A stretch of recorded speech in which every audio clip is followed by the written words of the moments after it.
Assalamualaikum warahmatullahi wabarakatuh. Perkenalkan, nama saya Dian Sidik. Saya dari Universitas Muhammadiyah Palangkaraya, Fakultas Hukum, Program Studi Hukum. Baik teman-teman, di sini saya akan menjelaskan, lebih tepatnya memaparkan materi tentang hukum cyber yang berjudul keamanan cyber. Untuk penjelasan serta materi yang saya akan paparkan selanjutnya, bisa simak video berikut. Baik teman-teman, kita lanjut ke pembahasan yang pertama, yaitu pengertian security awareness. Security awareness adalah kesadaran dan pemahaman seseorang terhadap ancaman siber serta cara melindungi data dan perangkat digitalnya. Lanjut ke pembahasan yang kedua, yaitu pentingnya dalam dunia pendidikan, karena yang pertama, untuk membantu aktivitas belajar menggunakan internet dan perangkat digital. Yang kedua, dapat mempermudah kita menyimpan data pribadi siswa maupun guru tersimpan secara online. Akan tetapi, tanpa kesadaran dan keamanan, akan sangat mudah sekali terjadi kebocoran data atau penipuan dan peretasan. Lanjut ke pembahasan yang kedua, yaitu proses digitalisasi membawa dampak terhadap meningkatnya risiko keamanan siber serta contoh nyata yang terjadi dalam kehidupan sehari-hari. Perlu diketahui, digitalisasi adalah proses mengubah aktivitas manual menjadi berbasis teknologi dan internet. Contohnya seperti sekolah daring, belanja online, transaksi digital, sehingga penyimpanan data di cloud. Namun, semakin banyak kegiatan yang dilakukan secara digital, semakin besar pula risiko terjadi kejahatan siber. Kemudian, dampak digitalisasi terhadap peningkatan risiko keamanan siber. Yang pertama, penyimpanan data pribadi di internet dalam kurung cloud. Maksudnya di sini ialah banyaknya data pribadi seperti KTP, foto, akun bank disimpan di server online. Akan tetapi, jika tidak aman, bisa dicuri oleh hacker. Kemudian, contoh di dalam kehidupan sehari-hari ialah data pelanggan e-commerce yang bocor dan dijual di dark web. Lanjut ke pembahasan berikutnya, yaitu 5 bentuk serangan cyber yang umum terjadi serta bagaimana cara pencegahannya masing-masing. Untuk yang pertama, yaitu phishing. Phishing adalah serangan berupa penipuan melalui email, pesan, atau website palsu yang dibuat seolah-olah resmi untuk mencuri data penting seperti password, PIN, atau informasi akun bank. Kemudian untuk pencegahannya, yaitu jangan klik link dari email atau pesan yang mencurigakan. Yang kedua, malware. Malware adalah perangkat lunak berbahaya yang dirancang untuk merusak sistem, mencuri data, atau mengambil alih perangkat pengguna. Kemudian untuk pencegahannya, yaitu hindari mengunduh file atau software dari sumber yang tidak resmi. Yang ketiga, yaitu DDoS.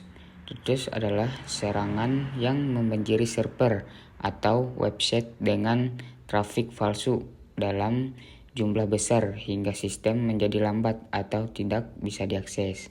Kemudian untuk pencegahannya, yaitu gunakan firewall dan sistem anti DDoS protection. Lanjut yang keempat, yaitu ransomware. Ransomware adalah serangan yang mengunci atau mengenkripsi file atau data pengguna dan meminta tebusan agar data bisa dibuka kembali. Kemudian untuk pencegahannya ialah gunakan antivirus ransomware. Kemudian yang terakhir, yaitu yang kelima, man in the middle. Man in the middle adalah peretas, menyusup, dan memata-matai komunikasi antara dua pihak tanpa diketahui, misalnya saat memakai wifi publik.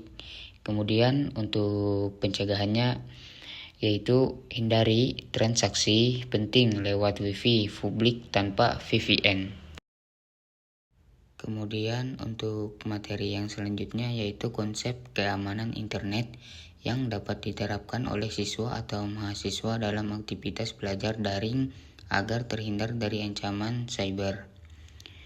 Yang pertama yaitu cara penerapan keamanan dalam belajar daring ialah menggunakan password yang kuat dan tidak sama untuk semua akun, yaitu gunakanlah kombinasi huruf besar atau kecil, angka, dan simbol. Kemudian untuk penerapan dalam aktivitas siswa atau mahasiswa, yaitu saat melakukan atau melaksanakan ujian online, mahasiswa harus menggunakan password unik untuk masuk ke LMS kampus agar keamanan internetnya lebih aman. Untuk materi yang selanjutnya yaitu tentang peran penting firewall, antivirus, dan sistem backup data dalam menjaga keamanan perangkat komputer dan jaringan. Yang pertama yaitu tugasnya firewall ialah menyaring data yang masuk dan keluar dari komputer atau internet. Yang kedua yaitu antivirus untuk mendeteksi dan menghapus virus atau malware. Dan yang ketiga yaitu sistem backup data, gunanya menyimpan salinan data ke tempat lain atau dalam kurung Google Drive, hard disk, dan cloud. Baik, untuk pembahasan berikutnya yaitu tentang kasus kronologi Cambridge Analytica serta pelajaran yang dapat diambil dari peristiwa tersebut. Pada tahun 2014 ada aplikasi kuis Facebook yang bernama This Is Your Digital Life. Aplikasi ini mengumpulkan data 87 juta pengguna Facebook, termasuk data teman dari pengguna yang ikut kuis. Data tersebut diberikan ke perusahaan Cambridge Analytica tahun 2016. Kemudian data itu dipakai untuk kampanye politik seperti pemilu Amerika Serikat dan Brexit. Untuk mempengaruhi opini masyarakat melalui iklan yang sesuai dengan kepribadian tiap pengguna. Pada tahun 2018, kemudian skandal ini terbongkar dan Facebook didenda karena dianggap lalai menjaga data penggunanya. Kemudian untuk pelajaran yang bisa diambil daripada kasus tersebut ialah data pribadi kita itu sangatlah penting dan berharga. Kemudian janganlah sembarangan ketika mengikuti kuis atau mengklik link serta menginstal aplikasi yang meminta data diri kita secara berlebihan. Baik, untuk materi selanjutnya yaitu tentang perbedaan antara malware, phishing, deepfake, dan ransomware serta masing-masing contoh sederhananya. Yang pertama, malware adalah program atau file yang berbahaya dibuat untuk merusak sistem komputer, kemudian mencari data dan mengganggu perangkat. Contoh sederhananya, ketika menginstal aplikasi bajakan, lalu komputer menjadi lemot dan file jadi rusak. Itu karena terkena virus malware. Kemudian phishing. Phishing ialah usaha penipuan untuk mencuri data pribadi seperti password dan nomor rekening, kemudian menyamar menjadi pihak resmi. Contoh sederhananya, ketika kita mendapat email yang mengatasnamakan bank, kemudian meminta kita mengklik link dan isi data rekening. Setelah diisi, data kita akan dicuri. Terus ada deepfake. Deepfake adalah teknologi yang menggunakan AI, yaitu untuk membuat gambar, suara, atau video palsu yang terlihat asli. Contoh sederhananya seperti wajah seseorang yang diganti dengan artis di video, atau suara orang terdekat kita yang dibuat palsu untuk menyuruh kita mentransfer uang ke rekeningnya. Kemudian ransomware adalah jenis malware yang mengunci data atau komputer korban dan meminta tebusan agar bisa dibuka. Contoh sederhananya, file tugas di laptop tiba-tiba terkunci dan muncul pesan di layar yang berisi bayar 500.000 kalau ingin data kembali. Kemudian yang selanjutnya yaitu tentang isi pokok UU nomor 27 tahun 2022 serta bagaimana cara penerapan dalam kehidupan digital sehari-hari. Yang pertama, di dalam isi pokok UU tersebut adalah tentang pengertian data pribadi. Kemudian, pemilik data punya hak atas datanya seperti mengetahui data dipakai untuk apa. Kemudian, perusahaan instansi wajib meminta izin dulu untuk menjaga kerahasiaan data dan melapor ketika data bocor. Kemudian, penerapan dalam kehidupan digital sehari-hari. Saat menginstal aplikasi dan muncul izin akses data, mereka harus jelas dipakai untuk apa data tersebut.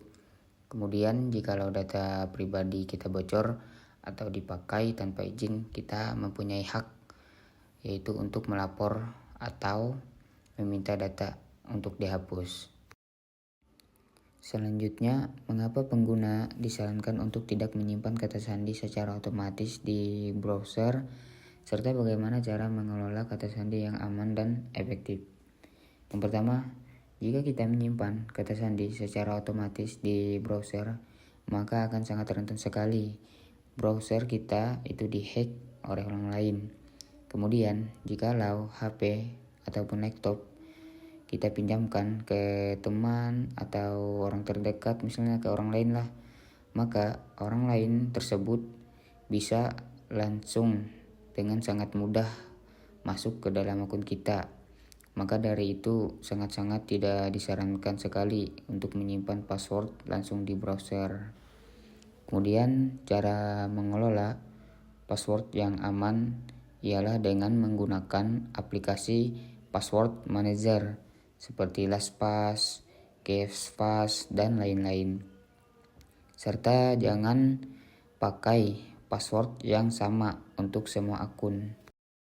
Baik, untuk soalan yang terakhir, yaitu sebagai pengguna media sosial, apa langkah yang dapat kamu lakukan agar data pribadi tetap aman dan terhindar dari kebocoran? Yang pertama, gunakanlah kata sandi yang kuat dan unik.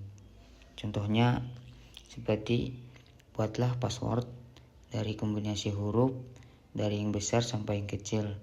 Kemudian buatlah angka-angka dan simbol. Kemudian atur di privasi akun. Maksudnya di sini yaitu batasi siapa yang bisa melihat informasi seperti email, nomor telepon, lokasi, dan daftar teman dan story. Kemudian yang ketiga, rutin cek keamanan akun, yaitu gantilah password secara berkala, terutama kalau pernah login di perangkat umum atau curiga jika telah dibobol.